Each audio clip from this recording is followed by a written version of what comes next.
Hi YouTube! So the marker brand Ohuhu recently released a set of 48 new pastel colors. As of this video, the Ohuhu brand has 368 different colors, which means they currently surpass Copic.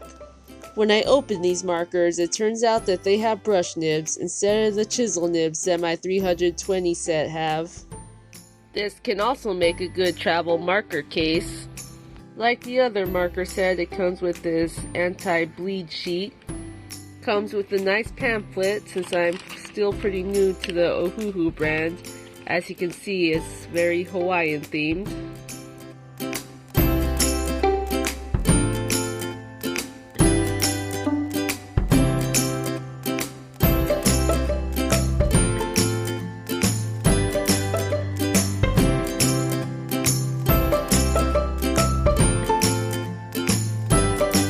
I love how smooth the coloring is. Hardly any streaks, which have been my OCD for marker coloring.